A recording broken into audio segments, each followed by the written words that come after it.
Sarawak is probably the best kept secret that we have here. What's the Australian involvement in this region? Food is very special in Sarawak. You've lived in Singapore for a long time, you lived in the UK. Do they see the British history, the involvement as a good thing or... Welcome to Sarawak. What if I told you there's still a part of Asia that feels authentic, affordable and welcoming for families and nobody's talking about it? Today I'm sitting down with James Yong. Welcome.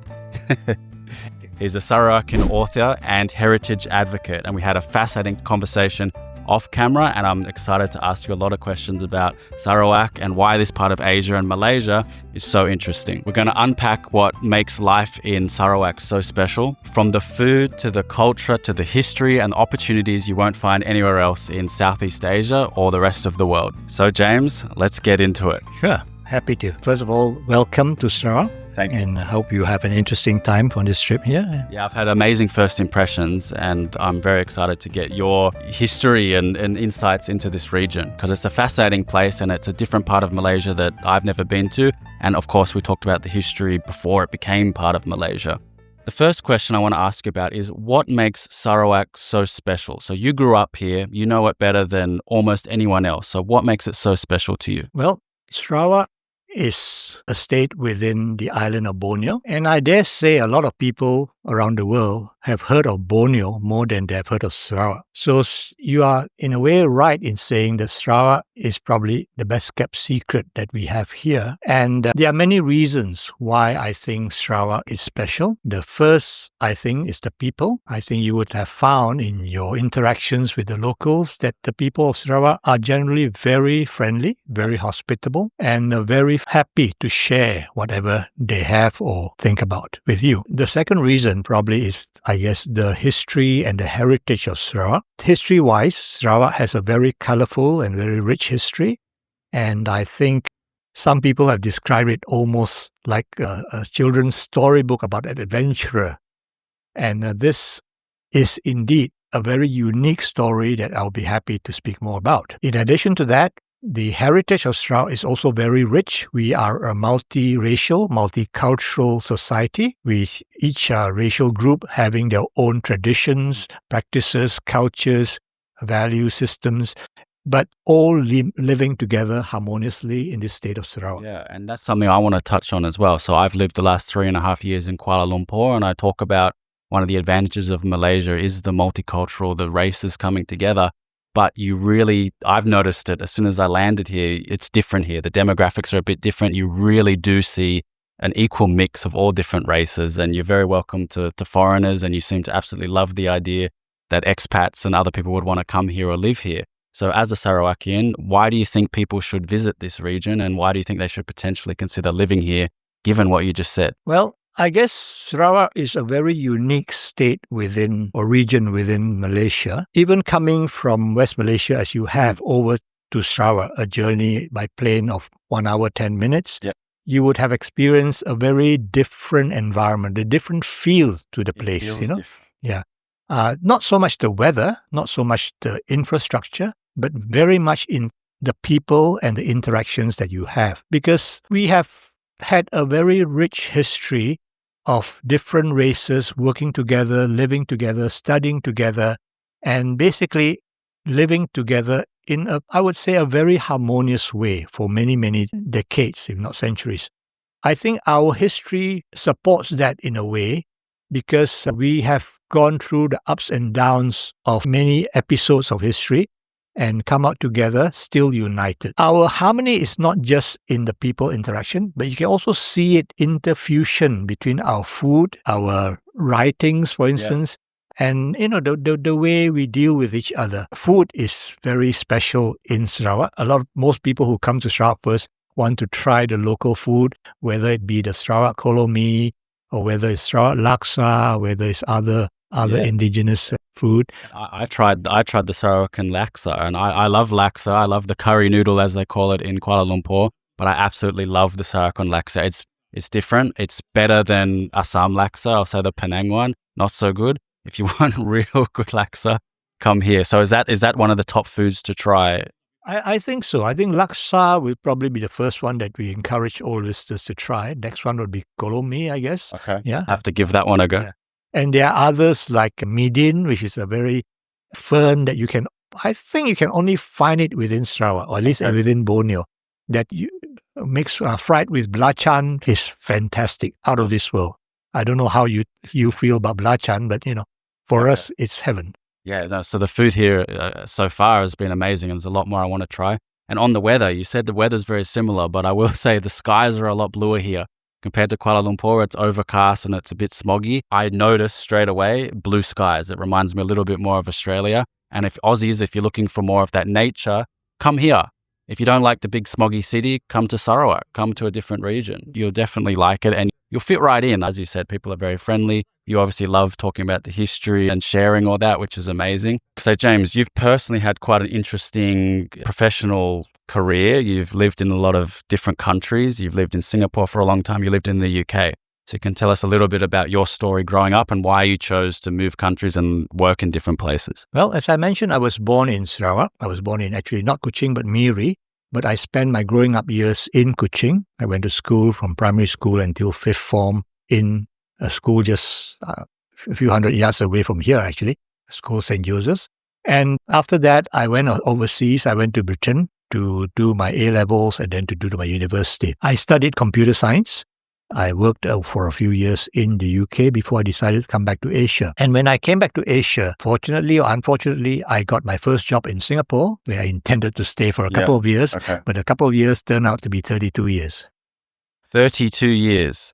That's a long time. Do you consider yourself, half Singaporean then? Well, I guess having lived there for so long, Singapore is very familiar territory to me.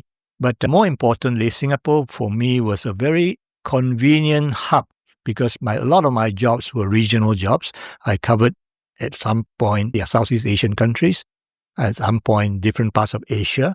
So living in Singapore and being able to fly out was very convenient for me. And that's why it worked. As I mentioned, I was trained in computers. So for the first maybe 10 years of my career, I was working in the more technology area.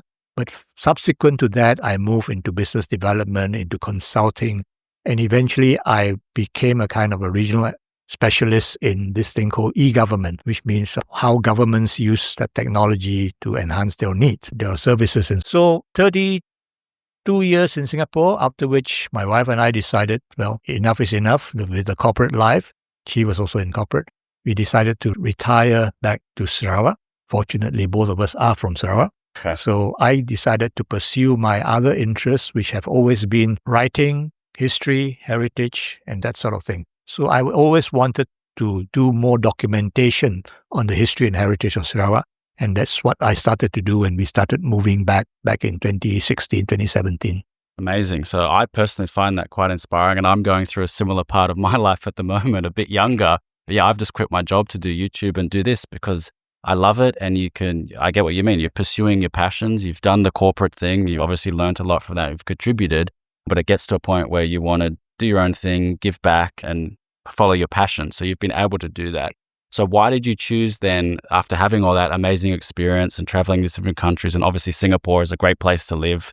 It's good in so many ways, in my opinion. So why did you choose to come back to Sarawak, and what was the appeal for you to come back here?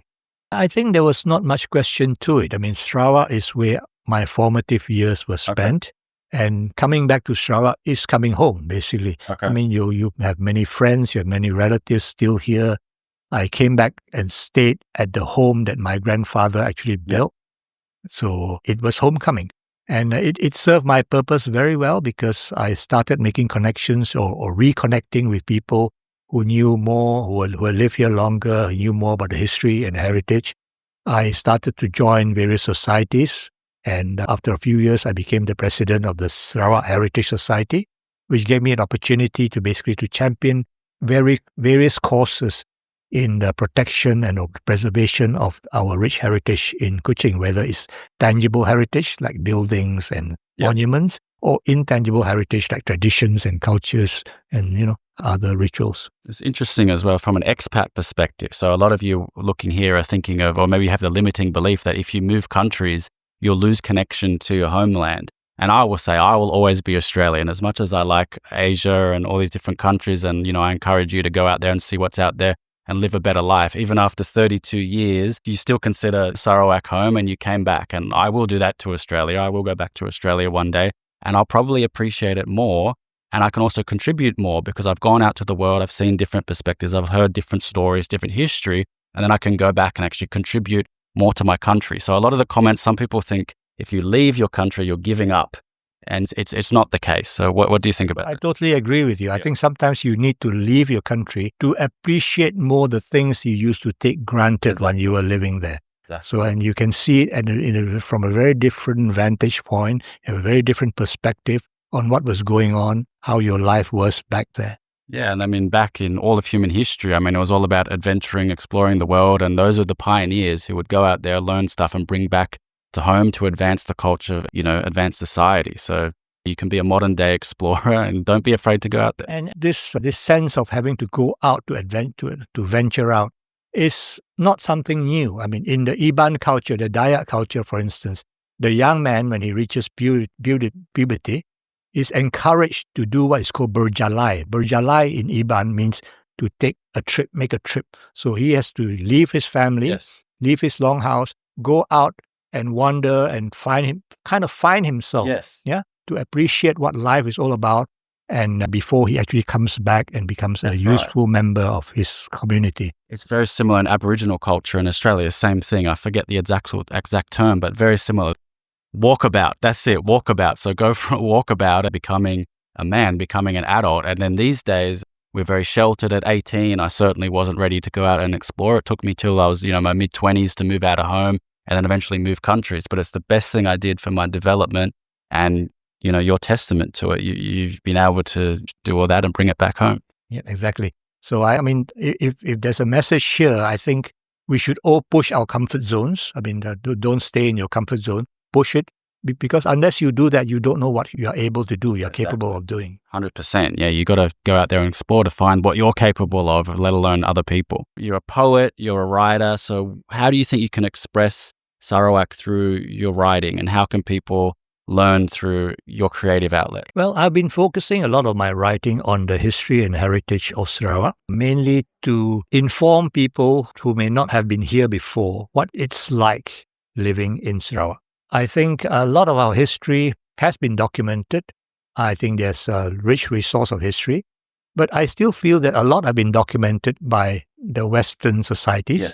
And I think there is a need today for the locals to come out and write and express their side of history. It may be the same, it may be slightly different. There's some nuances in it. And I think together, the traditional, the Western part of history and the locals put together will form the entire canon of history that is for Sarawak. Yeah, it's very interesting. So I didn't know about the history of Sarawak. I mean, there's a lot of history of Malaysia I didn't know about. And as an Australian, even though we've actually had a lot of involvement from British history in this region, we're not taught this growing up. So for me to hear this whole history is quite amazing. And most of you watching won't know this. But tell us very briefly the history of Sarawak and the English involvement in that. Because you were born when it was actually still ruled by the British. Only a few years later did it become part of Malaysia. So give us a very brief rundown. Well, I guess I would start a potted history of Sarawak in the 1830s, because in 1830s, Sarawak wasn't the large territory that you see on the map today, but Sarawak was just the area slightly around Kuching. And that was the Sarawak that was controlled as part of territory of Brunei, the Sultanate of Brunei. But it was quite far from the capital of Brunei, and there was little attention was paid probably to Sarawak in those days, until a certain mineral called antimony was discovered in the 1830s perhaps, or the 1820s in Sarawak, which proved to be very attractive to foreign importers. So the Sultan of Brunei decided to send a governor called Mahkota to oversee these mining operations and to oversee the population here. So to cut a long story short, in a few years, the local population rebelled against this outside governor, and there was a rebellion that started in 1826 or 1827 and continued until 1830. Now the story now takes a twist, because in 1839, British adventurer by the name of James Brooke sailed up the Sarawak River, and he came up to Kuching he made the local Raja, a guy called Raja Muda Hashim, who was very hospitable to him, showed him the place, invited him to the palace, and explained various things to him. But he noticed there was a rebellion going on. Oh, but Raja Muda Hashim said, oh, no, that's just child's play, nothing to worry about.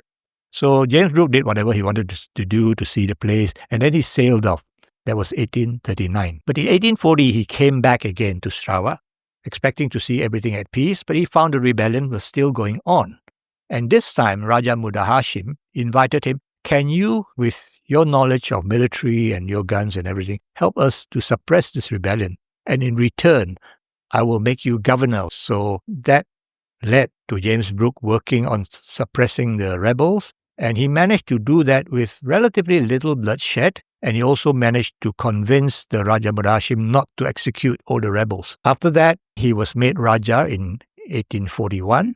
And he continued as the first White Raja of Sarawak from 1841 to 1868. During James Brooke's time, there was a lot of piracy suppression, elimination of headhunting, and other rules and laws which were implemented for Sarawak. So in a sense, you could say there was some lawmaking and taming of this relatively wild country called Sarawak. But James Brooke lasted until 1868, after which his nephew, Raja Charles Brooke, took over, and he ruled for almost 50 years, from 1868 to 1917. Now, he was a very different character from James Brooke. He was a very good administrator. He was very good at managing his finances, and he was actually a builder, because if you look around the various British or colonial type buildings still remaining in Kuching, those are most likely to have been built by Charles Brooke. Okay. Yeah, and those part of our heritage today. Charles Brooke last reigned from 1868 to 1917, after which his son, Charles Viner Brooke, took over as the third and last Raja. And probably the Brooke regime, the Brooke era, would have continued had it not been for the Japanese occupation in 1941. The Japanese occupied, as you know, most of Asia, and they landed in Borneo, and they occupied Sarawak in December 1941. The Japanese occupation was very dark times for Sarawakians. Life was hard, rations were scarce, and a lot of people were imprisoned in a place called the Batu Lintang prisoner of war camp. Anyway, when the war came to an end in September 1946, Charles Viner Brooke returned to Sarawak, saw the condition it was in, decided that he did not have the resources to rebuild the country, and decided to cede it to the British Empire. So Sarawak then became, in 1946, latest member of the British colony. Yeah. So from 1946 to 1963, Sarawak was actually a British colony. I was born in 1959, so effectively I'm a British citizen, at least during that period. But anyway, in 1963, Sarawak, North Borneo, and Singapore joined with Malaya to form the Federation of Malaysia. And I think the modern history of Malaysia, we can leave for another day, another discussion. Right. Yeah, so that's very interesting history, and you can see the different perspectives. And as you said, it's important to tell both sides of the story.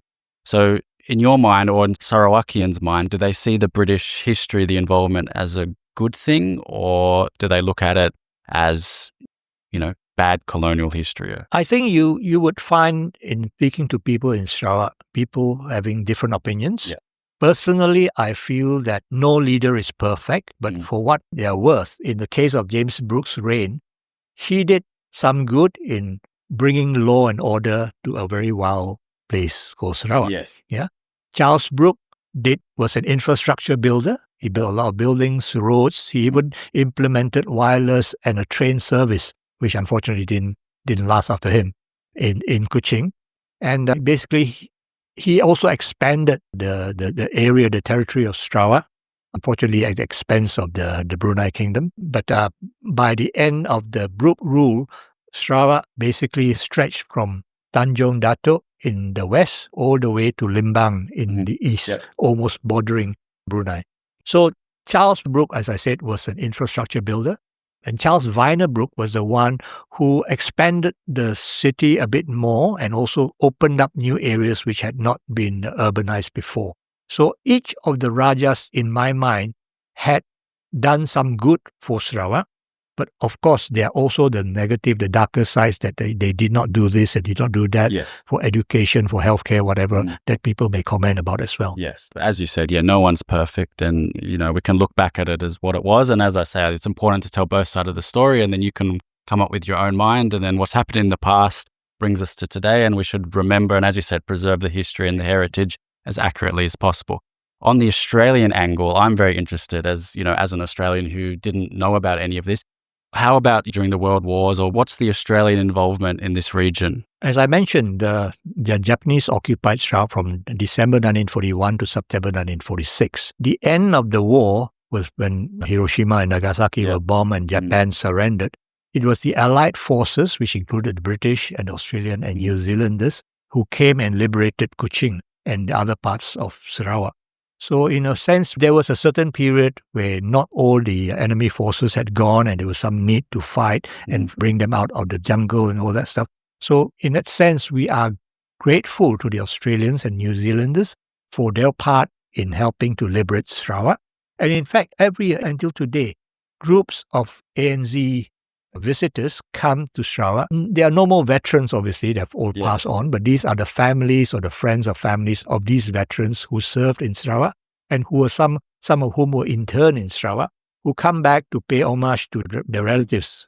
Yeah, it's very interesting. And I remember walking a few years ago, I was in Brisbane and I was exploring the suburbs, and we were walking through a park with my dad, and we came across this monument in the middle of the park, and I went reading it. It was about Malaysia. It was about Sabah and Sarawak, like a commemorative monument. I was fascinated. You wouldn't expect to see that in Brisbane, and most locals would have absolutely no idea about that. So that was very cool to see. Right, so the history between Australia and Malaysia goes way back, and you might have some connection to that as well if you're watching. So go back, ask your grandparents, see what they know about it. And I wish we knew more about this, or we were taught more about this in Australia, more regional history, as opposed to just focus on that.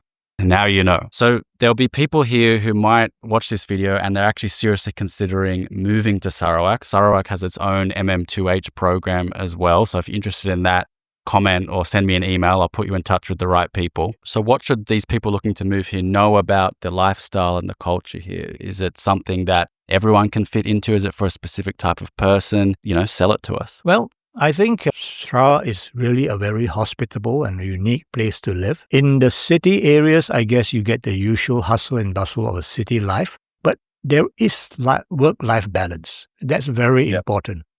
I can say this because having worked in Singapore, I think the work-life balance was a bit skewed, or very much skewed towards the work side, and the other side, had to sacrifice a bit. But in Sarawak, I think there is a real acceptable level where you can balance your work at the office or work in business, as well as your family life or your social life or your sports life. Yeah. And I think the community and the infrastructure and the rules and regulations allow for that. So the people that I've met who have come from abroad to stay in Sarawak under the MM2H program have all expressed this thing that they have found a place where they can really be themselves and explore their potential to the fullest. Absolutely amazing. Yeah, I can only talk about my first impressions from someone who's lived in Sydney and then Kuala Lumpur. Here is very different. And there'll be a lot of people in Australia who think Malaysia, Asia, Singapore is just these bustling cities and it's hectic, but it's not true. You can come somewhere like here. If you grew up in the suburbs of Sydney or Melbourne, like I did, I tell you, this is the vibe. This is it. It has a family vibe. You see people going to school. The driving is not that crazy at all. It's not that busy at all. Sydney's way busier. So this could be the place for you. If you think KL is maybe too busy, consider Sarawak MM2H. And, even if you're younger like me, I definitely like this vibe. If you're looking to settle down, this might be a good family place. Like it's good for families, right? That's the impression I get. Definitely. I think there are good schools here, whether you want to go to the local school or you want to go to the international school, the whole variety is there for you to choose. Yeah, tomorrow we're going to be filming a video with one of the top private schools in Sarawak. So I'm very excited for that. And, watch the video here. I'll put the link in the description. So you've worked in business and government and obviously creative outlets around Asia and the rest of the world. So coming back to Sarawak, or particularly for young people here, or if, expats come and their children are here and potentially stay and grow up, what opportunities do you see here in this part or in Malaysia in general? I think, again, I fall back on the rich history and heritage and cultures that we have in Sarawak. And because today we live in a very technology-centric world, there are opportunities for entrepreneurs, young people, or young at heart, to harness the technology to amplify and to reach a much bigger market in the world with whatever products, services that they can come up with, given their culture, their tradition, and the products and services. So I think there are certainly unique opportunities here, so long as the individual is willing to dig deep and search for them. We have a pretty far-sighted government today in Sarawak, which looks at digital technology, it looks at hydrogen-powered vehicles, which looks at at AI, at a lot of other different areas. And I think that bears well for the community and for the state, because it means that there are more opportunities for young people to latch on in terms of training, in terms of experience, to garner those skills and to apply those skills to amplify whatever they have to the world. Yeah. And obviously, if you're watching the video to this point, you know Malaysia is not third world and it's not so backwards. It's advancing. There's a lot of opportunities and leveraging what you said, the unique history and culture to put that out in the world. And that's what I try and do with these videos as well. Let's promote it. Speaking of, having these social media groups, technology, and putting it out there to the world, you actually run a very famous Facebook group with 90,000 followers. Is that right? Actually, 120,000 followers. 120,000 followers. That's huge. So tell us about that. I have this public Facebook group called Kuching Then and Now, which I started back in 2017, 2018, more as a fun thing for friends to exchange photographs, exchange stories. But it took a life of its own. It started growing. More and more people started joining and telling about their experiences in Sarawak, telling stories about what their grandparents told them about living in Sarawak. And it has grown into a space where people who are interested in how Kuching evolved from what it was before to what it is today. So it's not just history, but it's also today's lifestyle, which will be history for tomorrow's generation. Right. And I think it's become a very rich repository of stories, of histories, of heritage items, of basically the nuances of living in Sarawak. What's good, what's not so good, the good, the bad, the ugly. Yeah, that's what we like. That's what people want to see, the real, the truth, the authenticity. And that's what I try and portray as well. So yeah, check out that group. I'll put a link in the description. You should definitely have a look.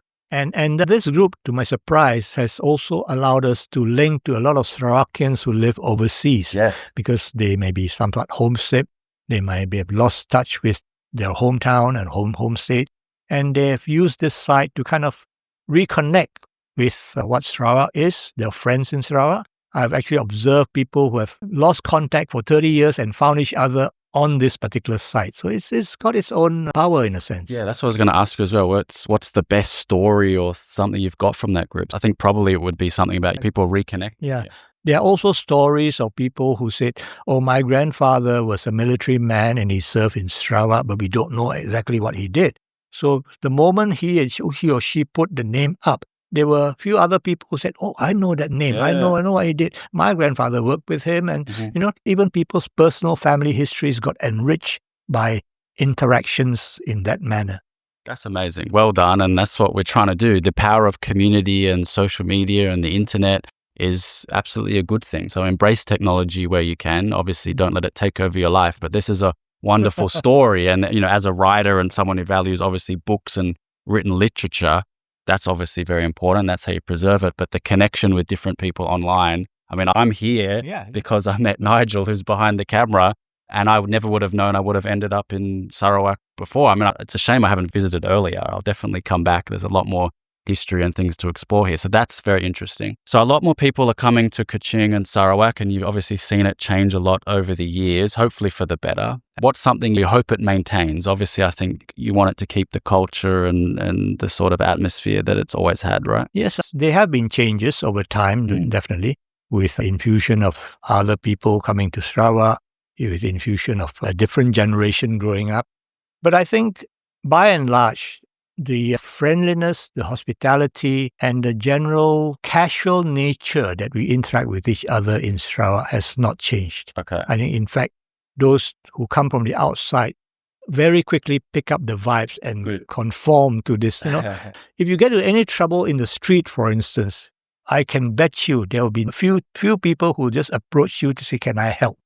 And that's not something that you take for granted around the world. Yeah. Yeah. Fantastic. So it's a trusting society and people help each other. Yeah. As I said, life can be more balanced here. We also tend to look out for each other a lot more. Even if I've just met you for the last half an hour or whatever, we start chatting like friends and talking about the best place to go for laksa or kolomi.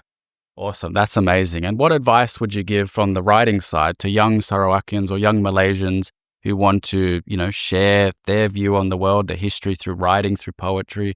What advice would you give them? I mean, I would tell you, if you're a creative, just post something, just start writing. Yep. Yeah, I think as if you're a writer or other creative, there are many opportunities in Sarawak. If you're a writer, as I am, I try to write something that communicates the flavor of this place, the flavor of Sarawak, the beauty of Sarawak, the color of Sarawak, the richness of Sarawak. If you're an artist, do the same. I mean, it doesn't mean that you're not influenced by art or writing or literature from other places, but infuse it with your own and come up with something unique. But because that, at the end of the day, that's what creativity is. That's right. I agree. So yeah, I'll just try and be unique, authentic yourself. I mean, no one else is like you. So just be yourself as much as possible.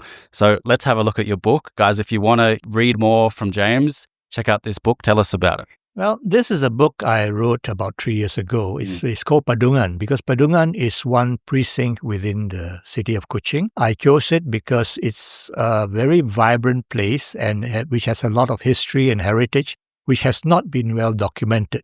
So I took about 3 years to write this. I went up and down the whole Padungan area 10 times and talked to people, interviewed people. And I was able to put down a history that even people who lived in Padungan did not realize. Okay. So I think it's been pretty well received and it's been 3 years now and it's still selling quite well. So I'm happy with that. I wrote another one, which I don't have a copy here, but I think you took a photo later. Called Rhyme and Reflection in the Rainforest. It's a collection of poetry. Yes, I admit I write poetry, rhyming poetry, but it's about life in Kuching, history and heritage in Sarawak, food and festivals that we have here, as well as some personal views. So I think it's another very different book from this one, but it's something that I think hopefully will appeal to various readers. Fantastic. So if you can't visit or live here just yet, you can read James's books. How can they find the books and how can they buy it? The books are available in most outlets in Kuching. Okay. Or you can just go to my website and I can get one to you. And what's your website? It's www.jyglobalcreations.com. Amazing. Yeah, we'll put that in the screen and in the description. Thank you, James. Is there anything else you want to say to the viewers before we go? Not really, except welcome to Sarawak. Awesome. Yeah, it was great chatting to you. Thank you so much, James. And I hope you enjoyed that. If you want to see more about life in Asia, I'm exploring Malaysia and the rest of Asia, so I'll bring you more stories like this. So subscribe. I'll see you in the next one.